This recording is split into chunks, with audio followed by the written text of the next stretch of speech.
And now, making the walk to the APFC cage from Richmond, Virginia, Roberto Romero.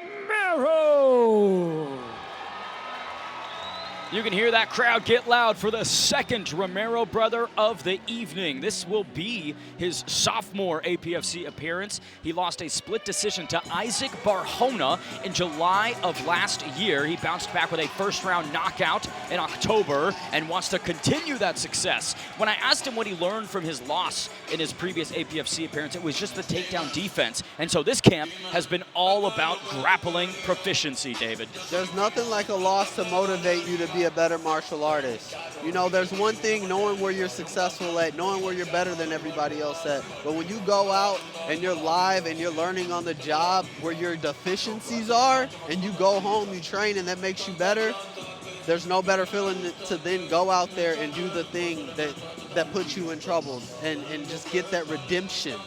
And I think that's what he's looking for.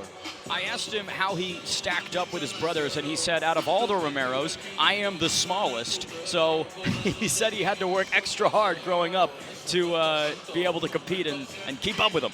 We're trying to ignite that Romero sibling rivalry tonight. I asked who was better. You're like, where does he stack up? I think we planted some seeds.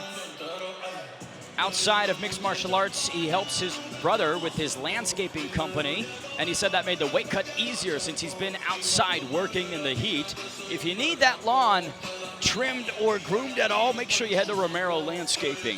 Hey, nice plug there. You should charge him for that one, dude. The only thing I'm going to charge him with is 2 fists as he makes his return to the APFC cage. It is Roberto Romero.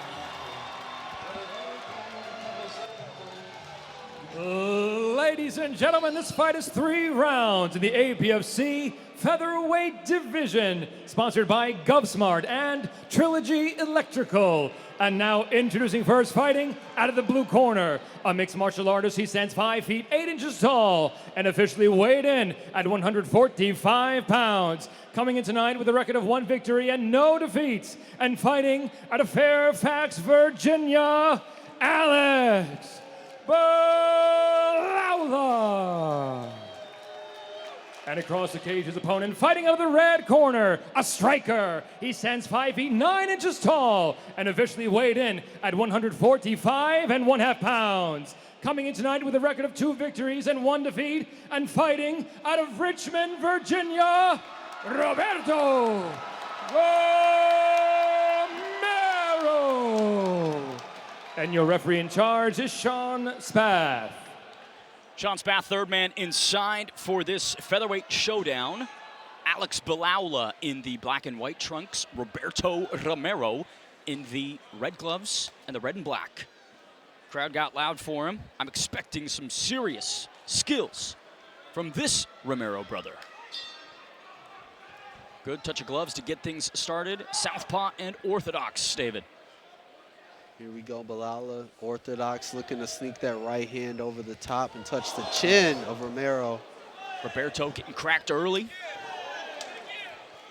Trying to announce that left hand into the chin. I'm liking what I'm seeing so far from Belaoula, just being calm, being patient, but when he sees his moment, he capitalizes. Very poised. Certainly a high-level matchup between these two, despite the limited experience. Both guys students of the game, David. Southpaw versus orthodox. Look for the hand fighting battle with the lead hand, which is really going to set up strikes for both of these guys on the opposing sides. Belaoula maintaining the center pretty effectively in this first minute. Body jab connects. I love how he's resetting and not moving too far back. He's not giving up any ground as he gets a takedown on Roberto Romero. He's doing a great job of moving in and out but staying in range, and that's what allowed him to solidify that takedown. He came out of punching range, but he was still in position to penetrate in and get that deep shot. Now he's in a great position on top of Romero here with the arm isolated. Difficult to see, but he does have that right arm of Roberto, who's now eating a lot of ground and pound. He's trying to build the base, but Belaoula is trying to take his head off. Great job there by Belaoula, just isolating that handcuff there on the right side and using the left hand to just rain down punches. Romero now effectively turning on the inside, but man, that is a lot of strikes that he absorbed, David. Romero doing a great job of just not panicking. He took some shots there. He ate some shots, but he's still in it, still looking for a way out. Belaoula just doing a great job sneaking that lead leg over the inside, and he's going to be able to just saddle up on the hip of Romero and just hold him against the fence, especially with control on that opposite side there. 60 seconds to go. Romero once again trying to build upwards, but Belaoula wise to these movements. Romero breaks away. And Belaoula resets, allowing Romero to come back into the fight here, meets him in the center of the cage. Romero now just looking for his way now. He knows he's behind, and he's just being patient. Bit of a power differential, I believe. Belaoula possessing a bit more of a snap on these shots, but nice combo from Romero. Belaoula doing a great job of keeping his left leg on the outside of Romero there, which is boxing Romero in, and that's how he's landing these strikes. He's able to box him in by stepping to the outside. That right hand is going to always be there. And that's that open stance benefit, right? You can just shoot it right down the pipe and it'll in all likelihood connect. And the right foot as well as he reaches up top and lands on Romero. A pretty decisive first round for Fairfax's own Alex Belaoula. We shall see what Roberto Romero improves upon in the second frame. If you're in his corner, what would you tell him? If I'm in Romero's corner, I'm just saying, hey, we got to get to work. We're behind one round. It's not that he did anything wrong. His opponent did everything right, and then Romero just kind of sat back and watched a little bit too much after that takedown.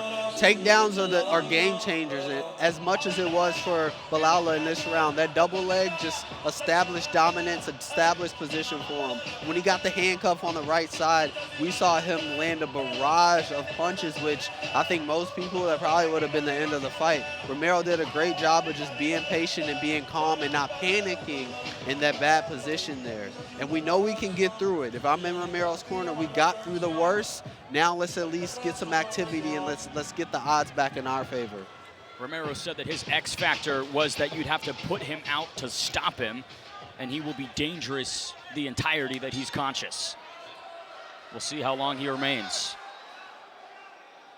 Belaoula immediately taking the center and now just hammering with the kicks. Belaoula doing a great job of keeping his head in the pocket and slightly moving out of the way. He's throwing kicks, he's throwing punches, but he's always in position to defend or even go on the offensive after. There's a level of polish in Belaoula's game here that Roberto Romero is just trying to meet with scrappiness, I feel. For sure, just definitely professional caliber, just the way he moves, his body mechanics, his feints, his eyes, just everything he does is just extremely high level. Beautiful counter. Minute gone by here in round number 2. Belaoula giving up the center a little bit. Roberto Romero, I love the jab that he's just putting in Belaoula's face. I like it too. I said he needed activity to get back in this fight, and that's the way to do it. March forward, keep that jab in his face until we find an opening. Nice dig downstairs for Romero. His crew is 1-0 so far tonight.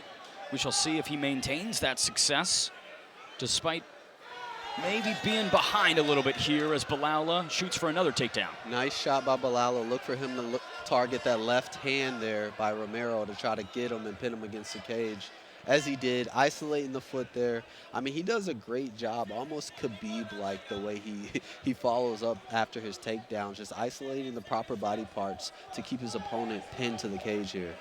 I think one of the most impressive things is the speed at which he's looking for that next step. That trap is immediately set once you hit the cage. He's already there by the time he gets to the shot, and that's something, you know, as my years in wrestling, I tell people, we don't shoot to get to spots to wrestle.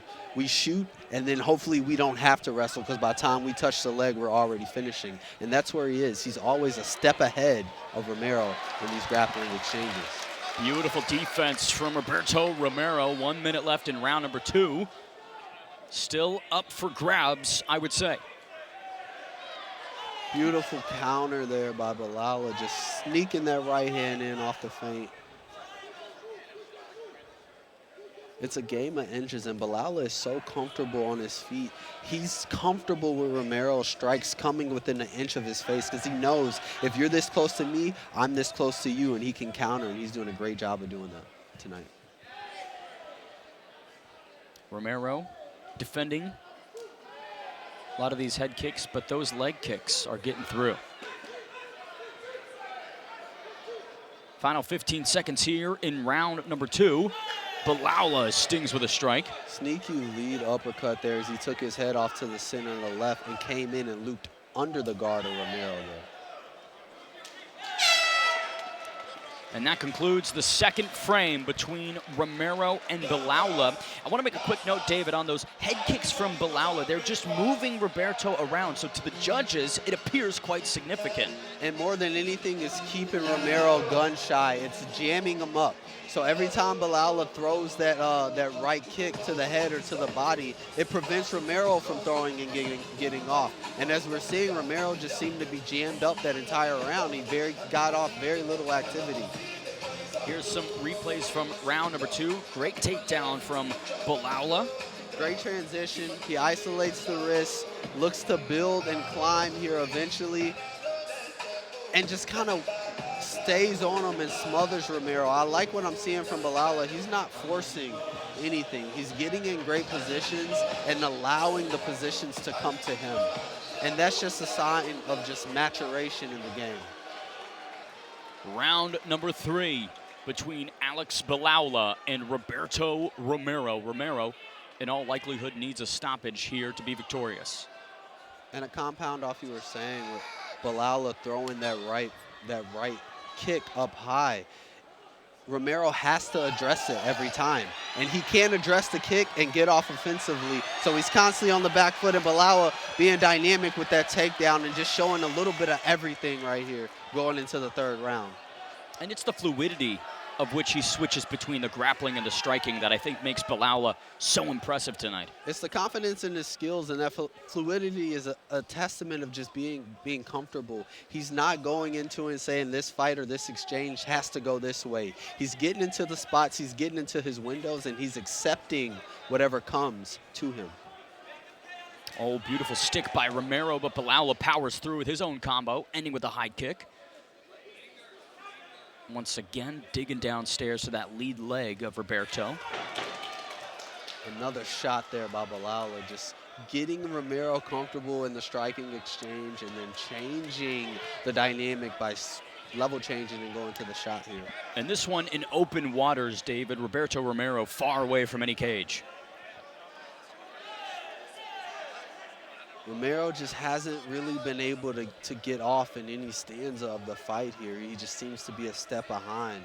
I think the fluidity, the movement, how dynamic Belaoula has been is just overwhelming the software of Romero here, and he can't keep up. Win, lose, or draw, Roberto Romero does have an excellent mullet. We can give him props for that. You know what, I'm not a barber, I'm not a hair enthusiast, but I mean, hey, it works. Business up front, party in the back, as they say.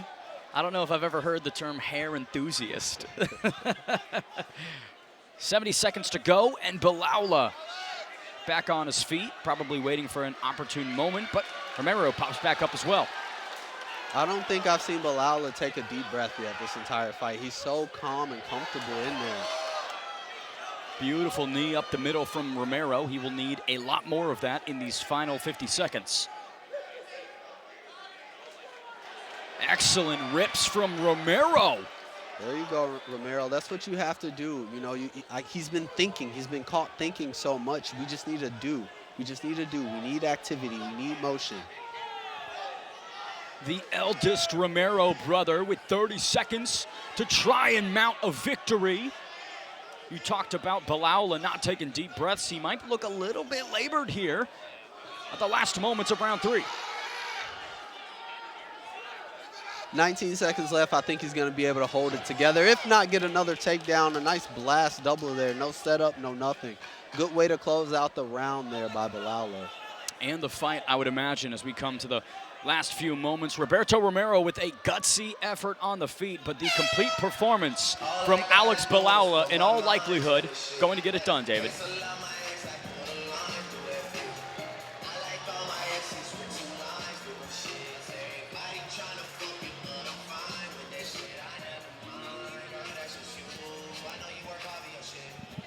Kind of interesting how neither guy seemed content with that. Here's a few replays from the last couple moments of round number 3, David. It was all Romero could do, just look up and accept the moment. We saw a little bit of everything from Belaoula here, but what really separated him from everyone else or his opponent in this fight was the wrestling, the takedown, the follow-up after the leg attacks, and just was able to smother his opponent. I love the finesse on his feet. I mean, he just has so many wrinkles in his game that he showed here, and he was out there, he was comfortable, and he had fun. I don't think he has any reason to hang his head on this performance tonight. Roberto Romero said that the Achilles heel was the takedown defense in his last APFC appearance, and unfortunately, that continues to be the big problem that he faces. I mean, wrestling is the biggest difference maker in MMA besides where the fight goes. We send it inside to handsome Michael Hansen to find out the decision. Ladies and gentlemen, after 3 rounds of action, we go to the scorecards. And all 3 judges scored the fight 30-27 for your winner by unanimous decision out of the blue corner, Alex